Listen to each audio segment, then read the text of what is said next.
Hello and welcome back. I've got Zuzanna with me, who is going to do mine and Zuzanna's presentation on the holistic coaching and the evaluations of coaches' perspectives, as well as the current landscape for esports coaches. Good to see you, Zuzanna. Thank you for joining us from Navi's bootcamp room. It looks very dark as per usual. Oh, it's not really I dark. know It's that a you've huge been window traveling on a the lot, left. and thank you very much for taking the time out, especially just ahead of the off-season. Ahead of the season. You're just currently in the middle of off-season, which I know has been very busy for you.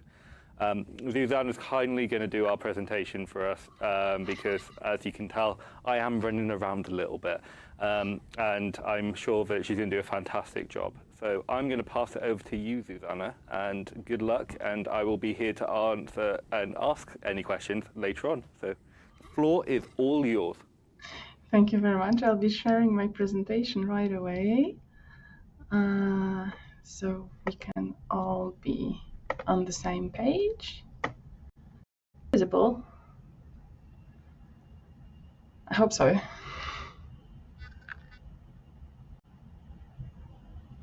Okay, yes it is. Okay, so first of all, good morning everyone, and thank you for joining our presentation.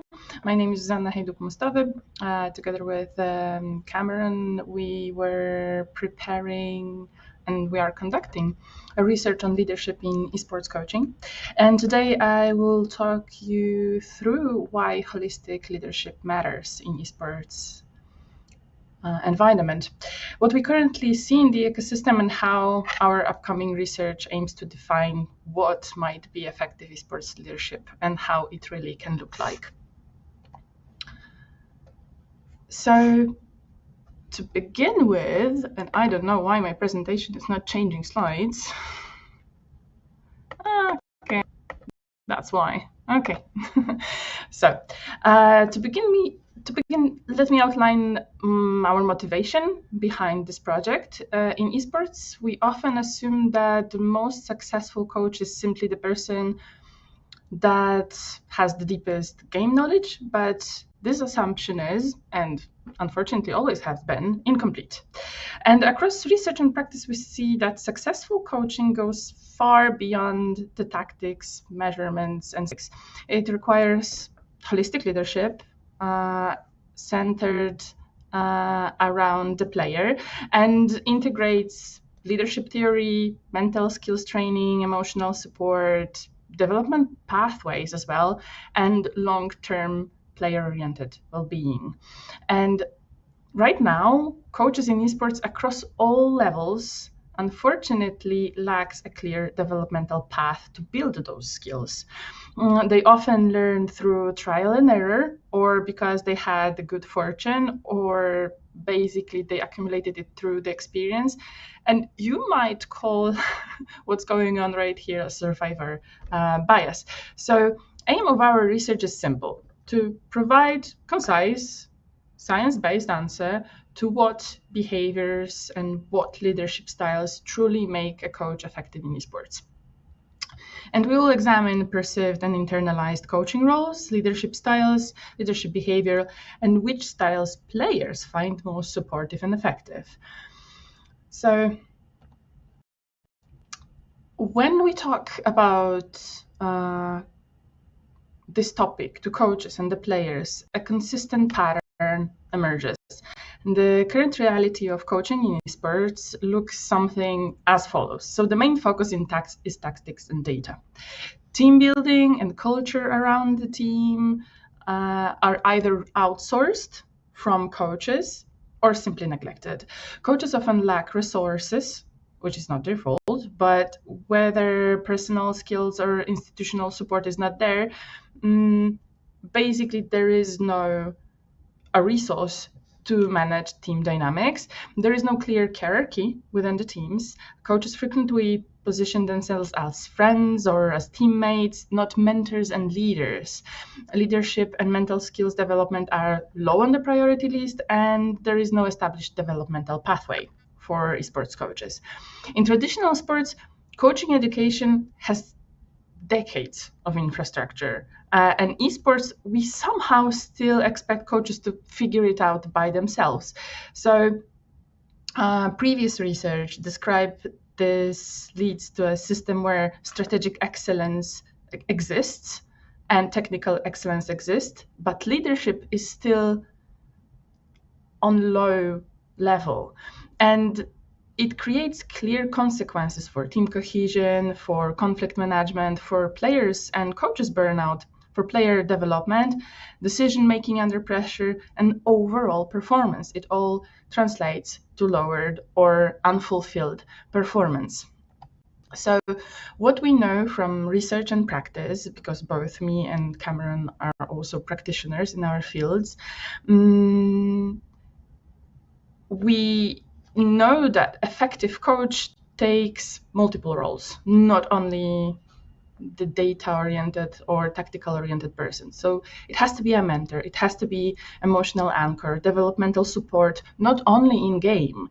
A good coach supports holistic growth, builds trust with the team, and creates positive team culture that can handle conflicts well and who maintains morale.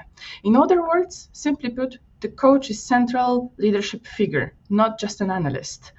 And it is highlighted in non-esports but traditional sports research, and it is said that it's not about that sport, it's about you. So players respond to human leadership, not only technical expertise.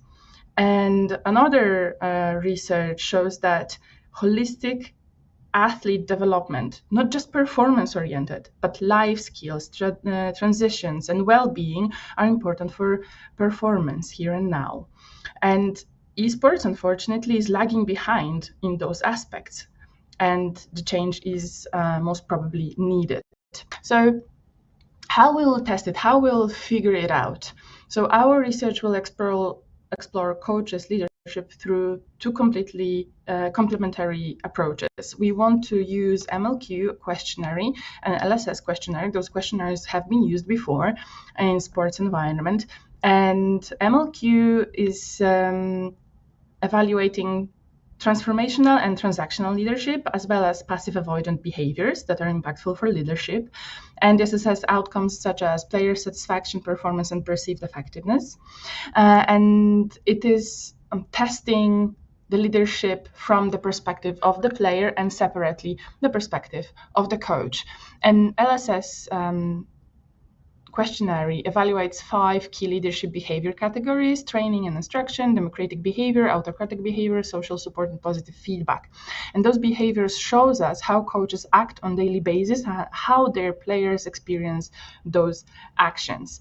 And those two questionnaires, combined with the focus questions that we have, hopefully show us 360-degree view on the leadership in sports coaches. How does it look like right now, and what is needed and what is appreciated and what is helpful in this area. We're conducting the research right now, so we don't have outcomes. And through different researchers, but also from thanks to our practitioners' experience, we're foreseeing that the outcomes might be as follows. So coaches will rate their own leadership higher than the players are rating them. And this is extremely common in any leadership research, so it's not only esports specific. Players may hold unrealistic expectations of coaches due to age, lack of role clarity, or high performance pressure. And there will be significant discrepancies between players and coaches' assessment, as we said before as well, and especially regarding emotional support or conflict management or communication. And highest values traits will differ between the groups. And we assume that coaches will likely value more tactical and technical part of the coaching, while players most likely will value emotional regulation, communication, and trust building. So this is what we expect. We obviously are going to find out if we're right or wrong. But in general, what we want to provide to the community is a developmental guidance for coaches. So a model or an instruction or simply an information where the excellence has to be put. Hopefully we'll be able to come up with practical recommendations as well. But generally, all in all, we want to find a better understanding and therefore give it to coaches about what leadership behaviors can directly influence team performance, coach-player relationship, organizational culture, player well-being, and long-term development, because this all translates to a better performance. And ultimately, at the very end, we would like to help teams win more consistently, and be more effective, as well as take care of players' well-being better. So, if you would like to join our research and our efforts, this is how you can contact us. This is my mail, Cameron's mail, as well as my Discord. I don't know, Cameron, if you want your Discords to be flooded, but hopefully we'll find out and come up together with practical outcomes and community and industry supportive tools. Thank you. So if there's any question, Cameron as well.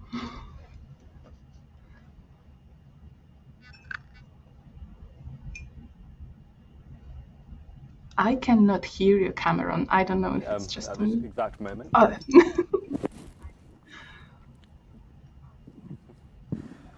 Yeah, I was going to say there's a bit of delay in terms of the audio. I do apologise. I've got a few questions in on chat. So one of them is my former student, who's Dan Dunn, who was presenting yesterday. So I'll do that one first.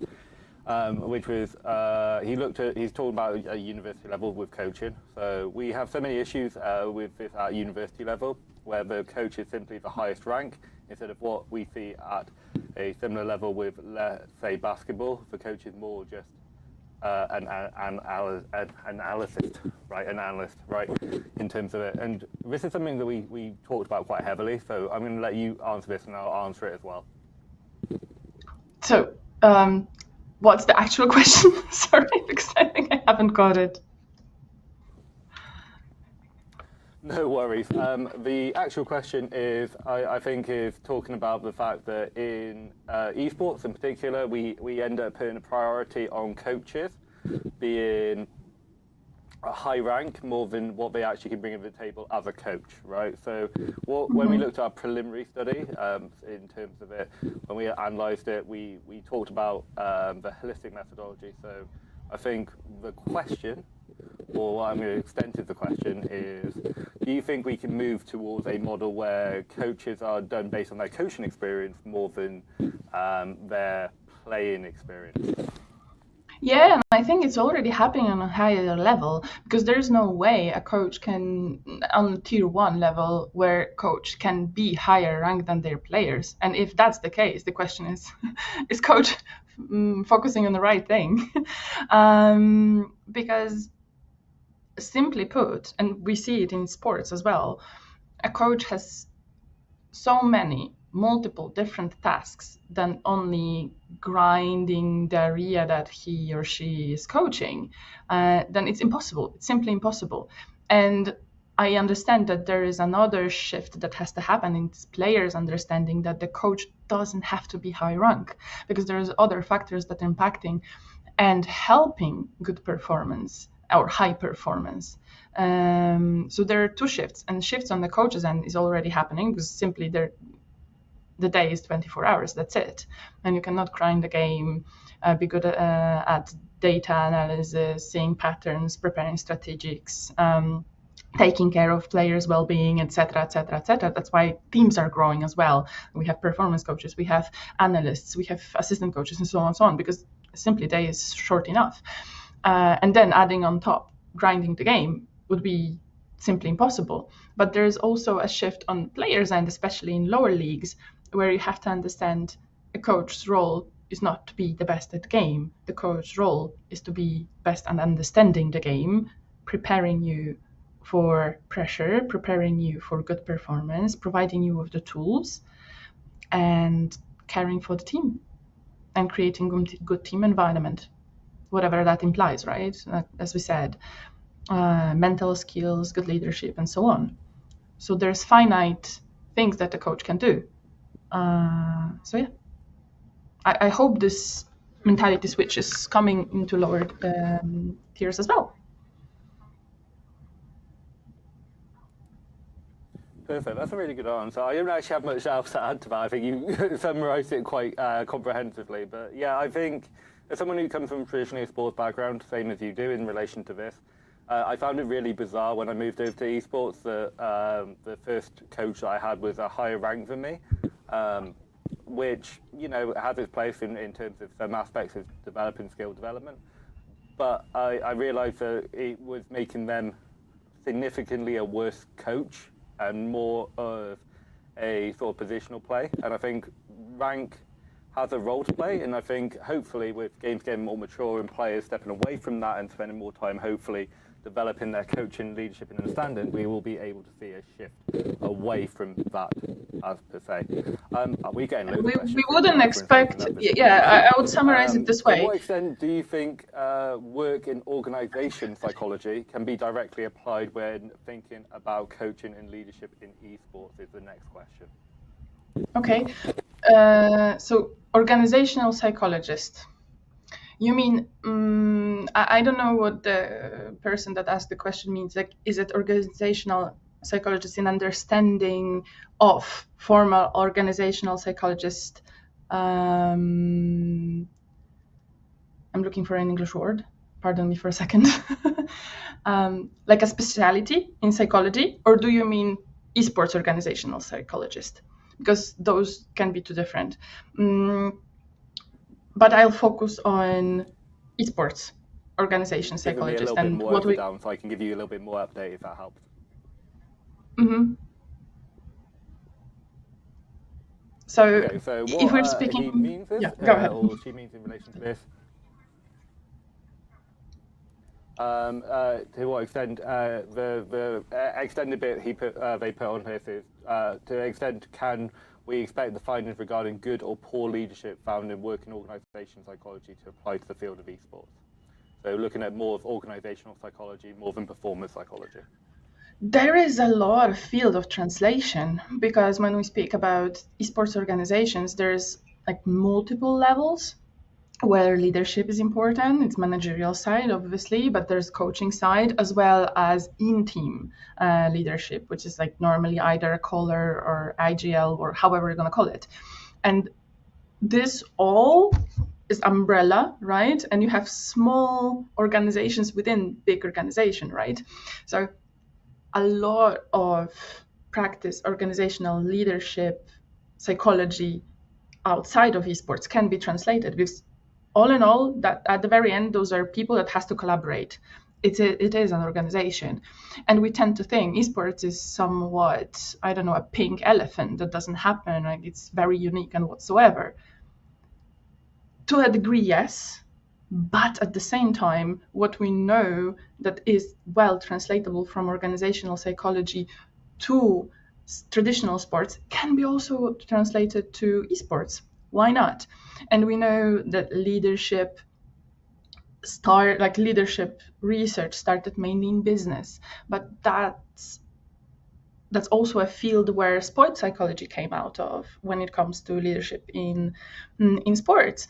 So yes, there's a lot. You have to take it with a grain of salt. Obviously, you cannot like go one-to-one with all the solutions, but there are research on smaller organizations being led, or like huge organizations as well, like being led with particular approach, and those approaches are translatable. I don't know if I'm explaining it well, but what I'm getting, you don't have to reinvent the wheel.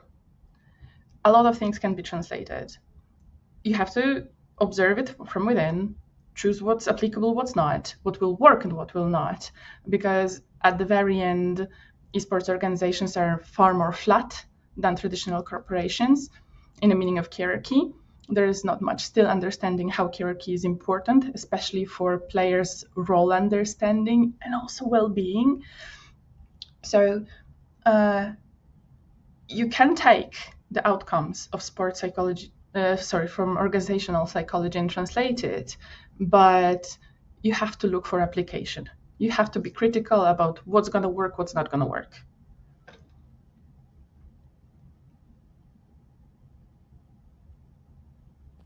Perfect. Thank you, Zuzanna. I think that answers it relatively comprehensively. The only thing I can really add to this is there's a book coming out on esports psychology that both me and Zuzanna have wrote a chapter for that has a lot to do with organizational leadership and its applications in relation to coaching and psychology. That's done by Ben Sharp and Seth Jenny as part of the Routledge distribution. It's a really good chapter. I thoroughly enjoyed writing it. That's how we got into this research topic in the first place. So that's the only thing I can really recommend. There's a really comprehensive argument around how leadership has been formed from business psychology that we've sort of highlighted in terms of leadership and leadership understanding, how it applied to sport and how it's now being applied to esports in a different lens as well. So that's all I can suggest in relation to this bit. There's one more question, and I'm going to give this one to you to deal with, and then we'll go to a small intermission, and we'll be ready back with Brian and Tobias after. So I think this is from Begroni. I'm assuming I said that right. I think with coaching, there is an issue of the coach getting involved in the mentoring role, right? Which sometimes leads to overstepping. And we talked about this ourselves quite a few times. How would you draw a line between good mentoring and getting too involved? That's very individual thing.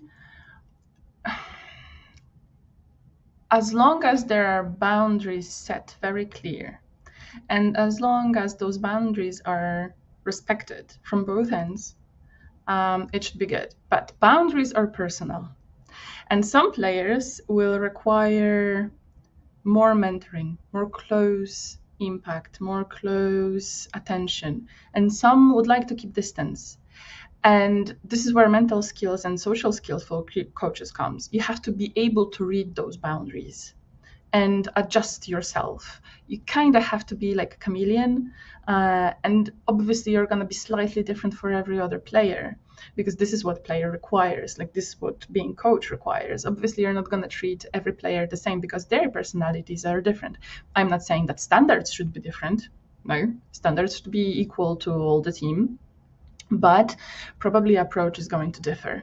And we're probably also talking about different approach towards 19-year-old player and 30-year-old player, because they require different mentorship and they require different guidance. If you have 18-year-old at your hands and you're a coach, obviously your impact and your decision making and how closely you will work with him is going to be different than a 30-year-old that has a wife, a child, and a whole supportive system built behind him, than 18-year-old that just traveled for the first time in his life outside of his country, for example, because those things happen. It also depends on how coach experience is himself, because it is impossible to separate you as a person from you as a coach. And your life experience and your experience in industry also matters. So you will be able to guide them differently. There is no straightaway question when the boundary is broken or moved or disturbed. It is a very delicate topic, but I would say currently in esports, there is too little mentorship, too little support in outside of the game area. And I wouldn't be so afraid in stepping into that area. Obviously, you're not going to make decisions for your players, like life decisions and whatnot. But if we're thinking about basketball coaching, if we're thinking about football coaching, no one is afraid to talk about life matters or topics, or how am I going to connect meeting my girlfriend, meeting my family, and like doing my duties well. How am I going to take care about my work-life balance? Those are not the topics that they shy away from. Those are actually oftentimes centered topics if there is a burnout at hand, or there's lack of dedication at hand, and things like that. So I wouldn't shy away from the topic. Skilled coach, with a help maybe with a sports psychologist, will be able to learn how to read those boundaries, or straight away ask. Like, I'm really fan of a concept called radical honesty. And if a coach is transparent and honest, simply asking, like, where do you need my help? Where can I help you is going to be helpful.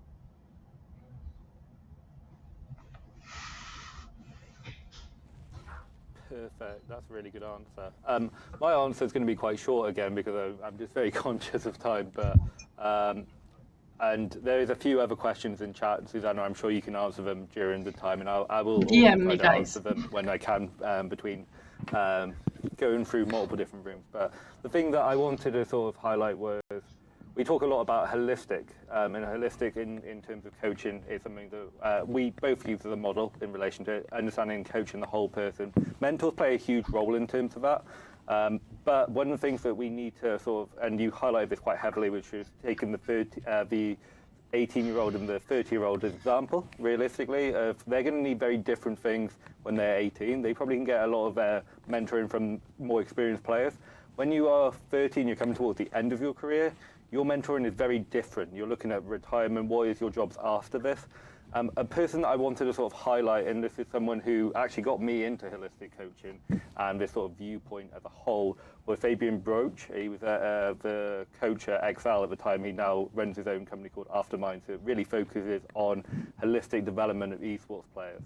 And he did some really good work that you can see around here. He's not a researcher, but he's a psychologist. He runs an organisation which really focuses on getting players who are maybe out of contract at the tier 1 level playing and getting back into that, and also getting players ready for after their careers. So there are things out there, and there's mentoring going out there, but like Zuzanna said, the mentoring at the moment, people want to help in terms of it, and that's really good within esports. The drive by the communities, etc., is that we probably need to find some more suitable guidelines as a community to highlight where those boundaries are and what people can help with, and that's always great.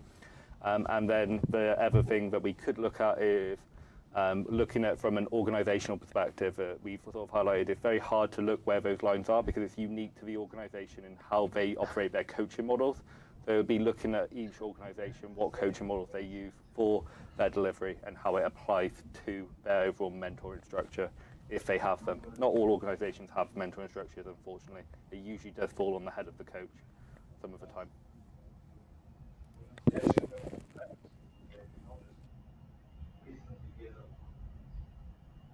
So there is loads of questions in terms of this, and thank you very much to all the presenters who, Zuzanna for presenting this. Not all the presenters, it's not me, I haven't had to present today. I think that's a really good way to sort of, and there are some more questions in there about female and male player differences. I sort of highlighted this in the question yesterday about that differences, but I will let Zuzanna give her perspective on that as a female coach, because she obviously probably has a very different way of processing or dealing with players than I do. And I will also write my own perspective of that a little bit on. But we're going to go to a short intermission, and then we're back with